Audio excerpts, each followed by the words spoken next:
Escuta. Eu te escuto. Te Ah, escuto tá. bem.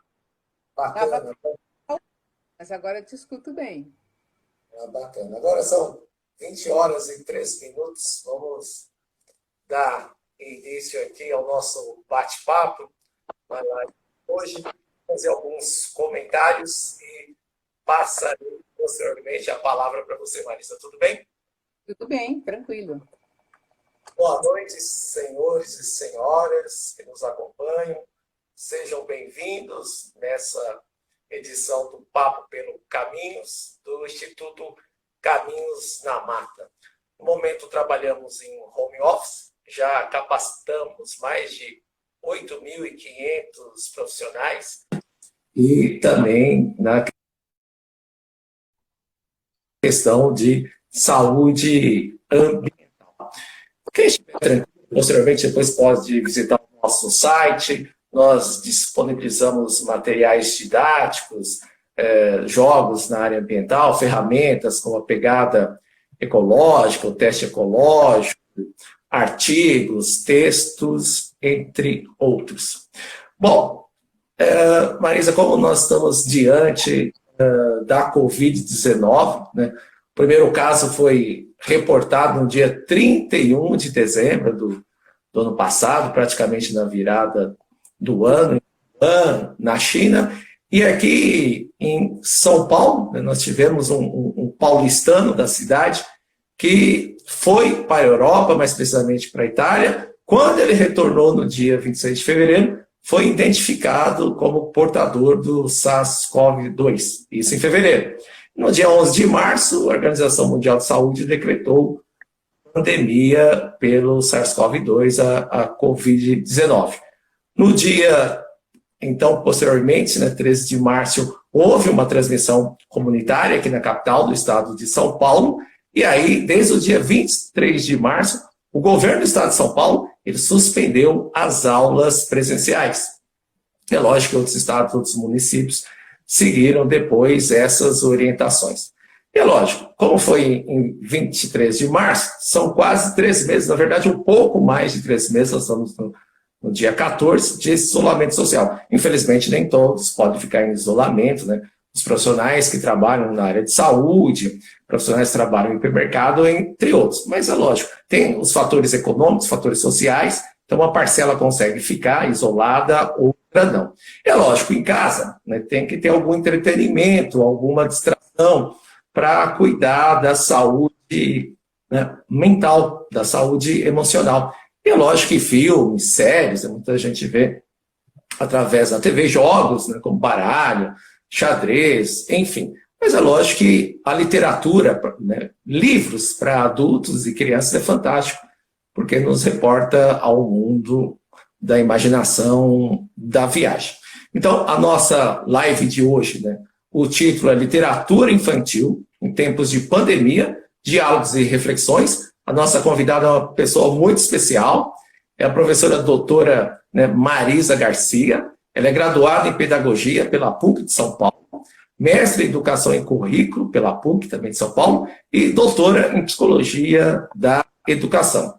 É professora do curso Pedagogia Presencial EAD, da Faculdade Bessiane, coordenadora do curso de Pedagogia Modalidade EAD, né, e professora da EMEI Ricardo Gonçalves, e também assessora pedagógica em redes públicas e privadas de ensino para professores e formadores de formadores. Também é supervisora acadêmica do programa Ler e Escrever, Bolsa Alfabetização. Isso foi no ano entre 2005 e 2015, uma década de vivência e experiência pela Secretaria Estadual de Educação de São Paulo. Também é avaliadora de cursos de graduação, compondo o banco do INEP, do MEC, desde 2004. Então, quase uma década e meia. E participação em bancas de TCC, mestrado, doutorado, por universidades públicas e privada. Seja bem-vinda, Marisa. Agradeço que você aceitou o convite. Eu me chamo Júlio César Rosa, eu sou biólogo pela UNG, especialista em vigilância sanitária pela USP, mestre e doutor em saúde pública pela Universidade de São Paulo, e consultora TOC da FACEP, que é Fundação de Amparo a pesquisa e a tecnologia do Estado de Pernambuco. E sou sócio fundador do Instituto Caminhos na Mata. Marisa, faltou alguma coisa eu falar da sua brilhante formação? Não, não faltou nada, não. Muito obrigada. Então tá bom, mas você passou também pelo TUCA lá da PUC como coordenadora, não é verdade? Mas foi pouquinho tempo. Eu também tem esse pedacinho de coisa aí também, né? Mas foi muito bom, né? Bacana. Bom, nesse momento eu passo a palavra para você, Marisa. Colégio São Domingos. Bom, em primeiro lugar, César, muito obrigada pela oportunidade. Esse é um tema muito relevante para a gente estar falando agora na pandemia, até porque ele não deixa de ser um tema polêmico, né? Porque tem aí várias vertentes para que abordam a literatura ou o livro para criança, como alguns autores falam, e defende essa ideia para não rotular, não adjetivar o livro, a literatura infantil. E eu queria dizer para todos que eu vou falar de um lugar, né? De um lugar que eu venho desenvolvendo há muito tempo na minha trajetória acadêmica e na minha trajetória profissional também, né? O programa Ler e Escrever, ele me deu bastante condições e bastante oportunidade de estudar bastante sobre o tema. Em todos os lugares em que eu atuo, a gente trabalha. E, especificamente, nesse primeiro semestre, eu ministrei a disciplina do livro para criança, que é a literatura infantil, para os meus alunos da Faculdade Messiânica, que a gente foi interrompido pela pandemia, então a gente teve que fazer as aulas remotas, mas que a interação foi bem bacana e a gente conseguiu discutir essa polêmica do que é a leitura e a literatura infantil. Bom, eu começo lendo um pedacinho do Bruno Bettenheim, que é um especialista em literatura do ponto de vista da psicanálise, né? Eu quero dizer para vocês que eu também faço uma discussão didática, né, sobre a questão da literatura. E o Bruno, ele traz uma epígrafe interessante no livro da Teresa Colomer, que é outra inspiradora teórica sobre ler entre livros, que é uma obra imperdível, né, para todos os educadores. E ele fala que a aprendizagem, especialmente a da leitura, deve dar à criança a impressão de que, através dela, se abrirão novos mundos diante de sua mente e sua imaginação. E isso não seria difícil se a ensinássemos a ler de outra maneira. Ver como uma criança perde a noção do mundo ou esquece todas as suas preocupações quando lê uma história que a fascina, ver como vive no mundo de fantasia descrito por essa mesma história, inclusive muito depois de ter acabado de lê-la, é algo que demonstra a facilidade com que os livros cativam as crianças pequenas, sempre e quando se trata de livros, elas vêm cada vez mais ampliando esta fascinação que é a imaginação, né? Bom, eu aqui complemento essa questão do Bruno Bettenheim dizendo que não é só as crianças que são fascinadas pelas leituras, nós adultos também, né? E acho que nós fomos pegos aí numa pandemia grande, né? Numa pandemia mundial, e acho que quem nos salva, quem está nos salvando nesse momento é a arte, né? E dentre a arte nós temos aí a literatura, né? Então, como você falou, a gente tem aí as séries, né? Os filmes, as maravilhas agora do teatro em casa, que a Petra Gold está fazendo aí umas demonstrações bem legais, mas o livro é o livro, né? Então, nós vamos começar aí, depois dessa leitura, nossa conversa tentando refletir um pouco sobre essa definição de literatura infantil, né? A quem que essa literatura infantil se destina, né? Se eu fosse perguntar, feita essa pergunta presencialmente, então todo mundo ia falar para as crianças, né?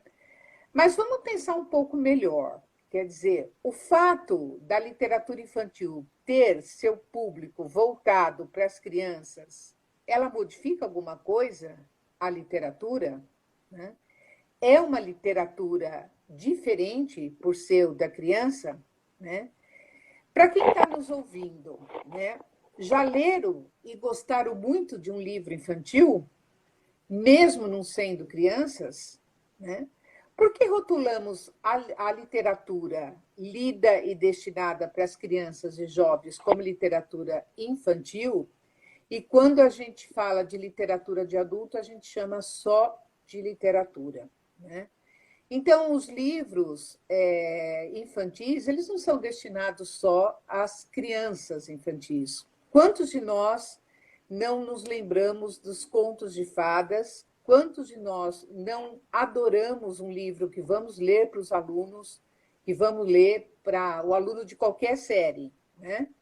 Por exemplo, eu faço um trabalho com as minhas alunas que estão na formação inicial no curso de pedagogia, com a leitura em capítulo de um livro chamado A Bolsa Amarela, que é da Lígia Bojunga. Elas amam, viajam com a personagem Raquel, né? A gente discute, é um livro tido como um livro infanto-juvenil, mas eu trabalho com eles na questão adulto também. Então, primeiro temos que pensar um pouco nisso, né? Será que um texto infantil tem que ter restrições do tipo assim, é para ler só com as crianças? Tem que ter um tipo de leitura simples, sem grande dificuldade? Tem que ter textos menores? Não, né? Eu já respondo que não. Por quê? Porque a literatura deve ser capaz de agradar a todos. E quando ela agrada tanto a criança como o adulto, ela tem que ser apenas diferente, né? Não inferior à literatura do adulto, né? Uma Clarice Lispector, né? A gente estava lendo com a minha turma do quinto semestre, a gente estava lendo O Mistério do Coelho Pensante, da Clarice Lispector. Fomos interrompidos, eu estava lendo em leitura em voz alta. Ela é uma leitura, né? A Clarice Lispector tem 4 livros infantis apenas, né? 4 histórias infantis que estão reunidas nesse texto, e ela está dizendo, isso é uma literatura para criança, mas não é. Ela é uma literatura para todos, né? Ela é uma leitura que você vai fantasiando, porque sem a fantasia a gente não passa esse período de pandemia e não passa pela vida, né? Então, a gente tem que lembrar também que a criança se relaciona com os livros e com os textos literários de maneira diferente da do adulto, isso sim, mas não inferior como a do adulto, né?